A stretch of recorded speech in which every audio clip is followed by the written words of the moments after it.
Assalamualaikum warahmatullahi wabarakatuh. Ila hadratin Nabiil Mustafa Muhammad sallallahu alaihi wasallam. Ila hadrati Sultanil Auliya Syekh Abdul Qadir Al-Jilani.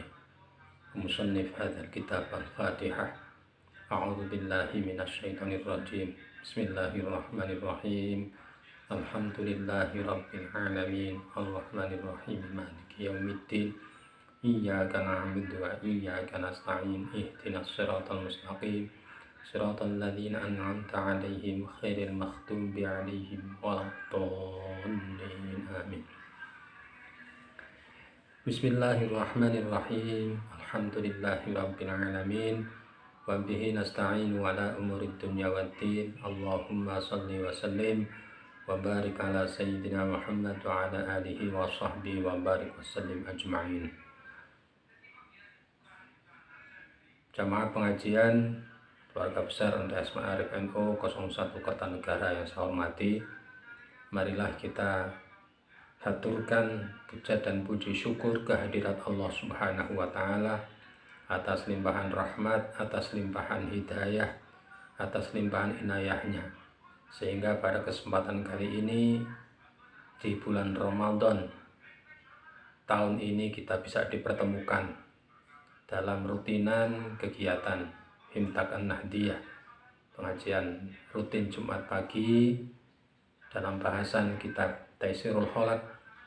Mudah-mudahan yang kita lakukan menjadi bagian dari amaliyah kita, terutama di bulan Ramadan yang kita cintai ini, bulan Ramadan yang sangat mulia, dan mudah-mudahan menjadi catatan pahala yang amat banyak buat kita semua. Allahumma amin.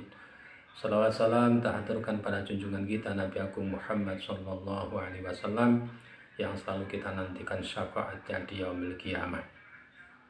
Pemirsa yang berbahagia, keluarga MTS khususnya yang saya hormati, pada pertemuan kali ini kita melanjutkan pada pembahasan yang kemarin, yaitu Al-Ulfah. Minggu kemarin tentang adabul muasyarah, ada pergaulan. Sekarang al-ulfah. Al-ulfah adalah kerukunan. Bismillahirrahmanirrahim. Al-ulfatu tawikiku nerangake kerukunan. Jadi hidup rukun, budaya rukun adalah sebuah budaya yang diajarkan oleh agama Islam. Bukan semata-mata kerukunan itu ajaran yang ada di lingkungan kita atau di negara kita. Memang Islam mengajarkan tentang kerukunan. Hiya utawi al-ulfah iku al-istina'u, ngrasa aring binasi maring menungso, wal farahulan bungah biliqaihim kelawan tetemu menungso. Ulfah, kerukunan itu adalah rasa yang ada di dalam hati manusia bila terjadi pertemuan antara dirinya dengan manusia. Itu ada rasa bahagia, ada rasa yang selalu ingin bersama. Ini tidak mudah, karena terkadang dalam hati yang dimiliki oleh manusia itu ada rasa kalau bertemu dengan manusia itu tidak suka. Ketidaksukaannya itu terkadang disebabkan oleh berbagai macam hal. Salah satu karena ada kepentingan tertentu. Mungkin terjadi sebuah masalah batin yang mengakibatkan tidak mau bertemu dengan orang itu. Nah, masalah-masalah seperti ini perlu dipecahkan sehingga kita selalu mengikuti apa ajaran dari agama, yaitu al-ulfah. Nah, kerukunan itu terjadi sebuah komunitas yang menyebabkan bisa komunikasi antara yang satu dengan lain, itu ada beberapa sebab. Wa asbabuha utawi sebab-sebabe ulfah iku khamsatun ana 5. Jadi kerukunan itu bisa terjadi karena ada 5 macam hal. Yang pertama, waluha utawi kawitane ulfah iku adinu agama. Pertama adalah karena agama yang mengajarkan agar supaya rukun. Lianna kamalal insan krana satune sempurnane menungso iku yujibu majibaken al-adfa. Yujibu majibaken al-adfa ing sifat welas. Yang pertama itu karena agama yang mengajarkan, karena manusia itu belum sempurna kalau manusia itu belum mempunyai rasa belas kasih terhadap sesama. Nah, kalau belum ada rasa kasih terhadap sesama, itu belum sempurna dalam iman yang dimilikinya. Makanya kesempurnaan bagi seseorang adalah hatinya selalu timbul rasa kasih terhadap sesama ciptaan Allah Subhanahu wa taala. Wasaniha utawi kang angka lorone ulfah iku an-nasabu sebab nasab keturunan. Rukun itu karena nasab, karena satu keturunan. Li'annal insan krana satune insan menungso iku yahnu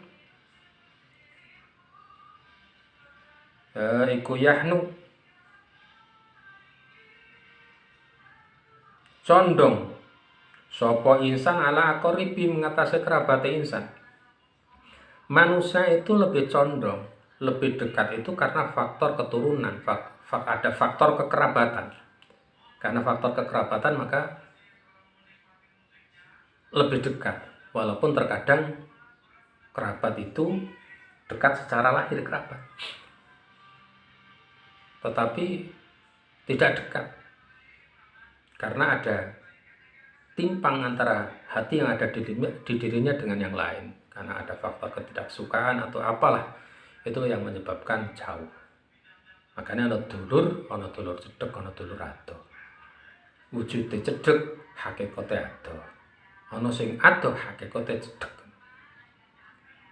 Wa yatawaddadu lan ngrasa seneng ilahi maring insan. Wa yakufulan bisa nyegah al-adha ing pilorong anhum saking insan. Yang kedua karena ada sebab nasab, sebab keturunan. Karena sebab keturunan maka kecintaannya itu lebih kuat. Kecintaannya itu lebih kuat terhadap kerabatnya dan merasa senang apabila bersamanya. Sehingga menghalangi setiap sesuatu yang tidak baik terhadap manusia. Kama kaya dene barang kala kang wis dawuh sapa Nabi Kanjeng Nabi Muhammad sallallahu alaihi wasallam, seperti sabda Nabi Muhammad sallallahu alaihi wasallam, innar rahimah saduhune sanak idza tamasyat arikalane gepokan sapa sanak ta'atofat mongko padha welas-welasan. Mongko padha welas-welasan sapa sanak. Kalau sanak saudara itu kalau bertemu maka di dalam dirinya pasti akan timbul rasa belas kasih. Kakange pro adine melas, sing sugih pro dulure sing melarat melas, sing sawah ombo atau sawahnya luas, yang satu kerabatnya kalau tidak membantu kasihan. Nah, ini karena faktor kekerabatan itu lebih dekat untuk selalu merasa belas kasih. Wasali suwate sebab kang telu iku al musoharah. Krana sebab musoharah, mertua. Li'annal insana krana sakdune menungso idza ahabba arikalane seneng sapa menungso air sahu ing prawane menungso iku ahabba demen sapa menungso kulaman ing sekabehane wong yantami yantami kang berhubungan ilaiha maring irsah maring wadon. Sebab ketiga karena ada unsur unsur mertua. Karena manusia itu ketika senang terhadap seorang cewek, cowok senang karo cewek, maka secara otomatis yang dicintai itu ceweknya, tetapi secara otomatis semua keluarganya atau orang tuanya itu juga akan disenangi, akan dikasih. Jadi semua yang terkait dengan satu orang perempuan, maka semua keluarganya akan dikasih. Nah, ini sebab-sebab ulfahnya ditimbulkan dari faktor dari faktor mertua. Qala wis dawuh sapa Khalid bin Yazid bin Muawiyah. Wis dawuh sapa Khalid bin Yazid, Khalid kang dadi putra jalare Yazid bin Muawiyah, Yazid kang dadi putra jalare Muawiyah, dadi Khalid putune Muawiyah. Kana abghadha khalqillahi, luweh disengiti makhluke Allah ilaya munggu ingsun. Sapa sing disengiti? Alu Zubair, keluargane Zubair. Hatta tazawwatu, sehingga garwa sapa ingsun minhum saking Alu Zubair. Fasaru mengko dadi sapa Alu Zubair iku ahabba luwih den senengi, iku ahabba khalqillahi luweh dan senengine makhluke Allah ilaya munggo ingsun. Sebelumnya yang namanya keluarga Muawiyah, terutama Khalid, itu sangat membenci keluarganya Zubair. Tetapi kemudian ini kan terkait dengan faktor ulfahnya itu ditimbulkan dari faktor faktor menjadi mertua. Ketika Khalid itu sesuai dengan kata-katanya Khalid, ketika Khalid belum menikahi keluarga dari Zubair, maka keluarga Zubair adalah keluarga yang paling dibenci oleh keluarga Khalid. Tetapi apa yang terjadi setelah Khalid menikahi salah satu keluarga Zubair, hatta tazawwatu minhum fasaru, maka yang terjadi kemudian terjadilah bahwa tidak ada makhluk yang paling dicintai, tidak ada makhluknya Allah yang paling dicintai oleh keluarga Khalid kecuali adalah Alu Zubair, keluarganya Zubair. Jadi yang ketiga, sebab ketiga ulfa itu terbentuk karena faktor musoharoh itu, karena faktor mertua. Warabiuha utawi kang engko papate ulfah iku albirru bagusan. Wa huwa hale utawi albir iku al ihsanu kebagusan ilan nasi bagusi itu. Gawe bagus ilan nasi maring menungso. Kala ngendika apa asyairu syair, asin ilan nas tasta'bid qulubuhum atala masta'badal insana ihsanu wa khamisuha. Asin bagus ana sapa sira ilan nas maring menungso tasta'bid qulubuhum. Engko dadi lemes sapa atine menungso apa kulubum atine nas atolama istabadal insan ihsan. Jadi berbuat baik terhadap manusia itu bisa menyebabkan hati itu menjadi baik. Nah, kalau hati itu menjadi baik, maka yang terjadi adalah perilaku baik. Perilaku baik. Karena hati itu menjadi kunci. Hati itu menjadi kunci. Hati itu ala wahyal qalb ya, yang diingatkan oleh Rasulullah. Inna fil jasati mudghah itu. Di dalam diri manusia itu ada segumpal darah. Kalau segumpal darah itu baik, maka amalnya, perilakunya itu juga akan menjadi baik. Tapi sebaliknya kalau dalam dirinya atau hatinya itu jelek, maka perilakunya pun menjadi jelek. Maka otomatis ketika hati itu menjadi baik, Ya, asing berbuat baik terhadap manusia ini bisa menyebabkan terjadinya hati itu menjadi baik, sehingga akhirnya yang timbul dari perilakunya adalah perilaku kebaikan. Wa khamisuha utawi kang kalimane ulfa iku al-ikha dulur kama kayutine barang akha kang duluraken sapa Rasulullah Gusti Rasul sallallahu alaihi wasallam salam nabi rahmat azim sapa Allah alaihi ngatasé Kanjeng Nabi wasallam lan muga tetep keselamatan ing ngatasé Kanjeng Nabi bainal muhajirin ing dalam antarane wong muhajirin wal ansari lan wong ansar ditakwa terapun supaya takwa apa rabitoe insan rabitoe muhajirin wal ansar wa tazidu lan dadi tambah apa ulfatuhum welase muhajirin wal ansar. Yang kelima itu karena sebab dipersaudarakan, karena sebab saudara, karena akh Rasulullah. Sampai yang terjadi di sini, Rasul itu mempersaudarakan antara muhajirin dan ansar. Siapa muhajirin? Muhajirin orang yang hijrah mengikuti Rasulullah Shallallahu Alaihi Wasallam, sedangkan ansar adalah penduduk setempat. Penduduk setempat yang akhirnya menjadi penolong bagi keluarga muhajirin. Padahal orang-orang yang hijrah mengikuti Rasulullah dari kota Mekah itu tidak membawa apa-apa. Tidak membawa apa-apa, semuanya ditinggal. Semuanya ditinggal, tanah air ditinggal. Nah, orang ansar itu menolong. Dipersaudarakan antara A dan B sampai ada rumah yang diberikan, sampai ada tanah yang diberikan. Untuk dijadikan sebagai lahan perkebunan, rumahnya dijadikan sebagai tempat tinggal karena dianggap saudara. Dan dari sinilah maka tazidu ulfatuhum akan menambah rasa cintanya, belas kasihnya antara muhajirin dan ansar.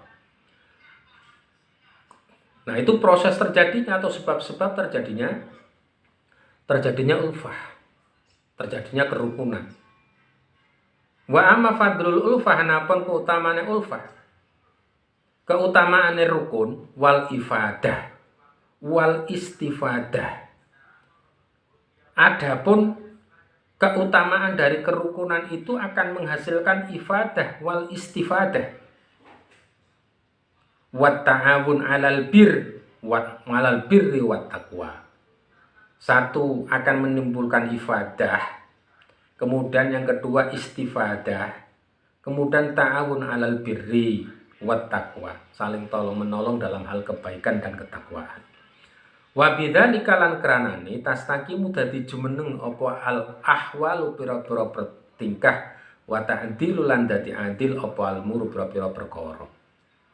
Ta'awun 'alal birri wat taqwa wa bidzalika tastaqim al ahwal wa ta'tadilu al umur. Jadi keutamaan dari ulfah kerukunan bisa menimbulkan ifadah, bisa menimbulkan istifadah, bisa menimbulkan ta'awun 'alal birri wat taqwa. Karenanya kemudian dari ulfah itulah akan terjadi tegaknya atau tegak berdirinya ahwal, tingkah seseorang dan tegaknya keadilan dalam setiap aspek kehidupan, dalam setiap perkara. Qala wis dawuh sapa Allah Gusti Allah taala hale maha luhur sapa Allah, perintah Allah wa'tasimu bihablillahi jami'an wa la tafarraqu.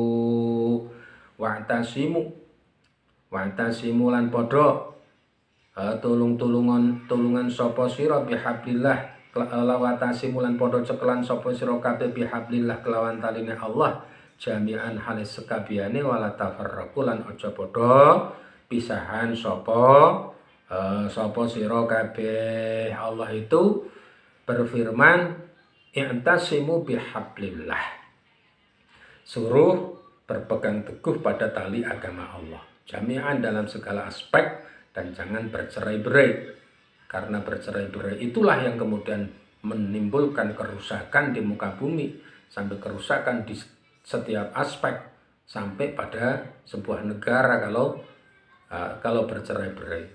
Makanya ajaran agama yang disampaikan di sini selalu menjaga atas sebuah perbedaan. Oleh karena itu ajaran yang sudah ada di Indonesia, Bhinneka Tunggal Ika, berbeda-beda tetapi tetap satu, yaitu Indonesia. Itu dalam rangka mengikat kerukunan warga negara Indonesia, sama-sama satu negara, sama-sama harus menjaga kerukunannya. Di Islam juga ada yang namanya apa? Ada yang namanya persaudaraan. Ada persaudaraan karena aspek-aspek tertentu, termasuk aspek al-waton, termasuk aspek sama-sama satu tanah air. Makanya dalam satu tanah air di Indonesia berbeda-beda suku, bangsa, agama, dan apapun rasnya itu, kemudian jangan bercerai-berai, jangan dianggap sebagai sebuah perbedaan, tapi satu, yaitu tetap Indonesia. Dan kita juga harus tetap bersatu karena ajaran agama, bersatu dalam ajaran agama di bawah naungan perintah Allah, wa'tasimu bihablillahi jami'a wa la tafarraqu. Oleh karena itu, pada kesempatan kali ini kita senantiasa selalu merenungi, terutama pada bulan Ramadan yang penuh berkah. Bulan Ramadan ini awaluhu rahmah, awsatuhu maghfirah, kemudian akhiruhu bebas dari api neraka. Aidkun minan nar, bebas dari api neraka. Oleh karena itu, dalam Ramadan yang seperti ini kita saling merasakan laparnya Ramadan, tidak membedakan antara yang kaya atau yang miskin, yang pejabat atau rakyat, yang konglomerat atau orang melarat. Semuanya itu dalam satu perintah Allah Subhanahu wa Ta'ala, sama-sama merasakan lapar dan dahaganya puasa. Sehingga karena sama itulah, maka kemudian menjaga sebuah kerukunan yang senantiasa Allah gariskan. Mudah-mudahan manfaat, kurang lebihnya mohon maaf. Wallahul muwaffiq ila aqwamit thariq. Assalamualaikum warahmatullahi wabarakatuh.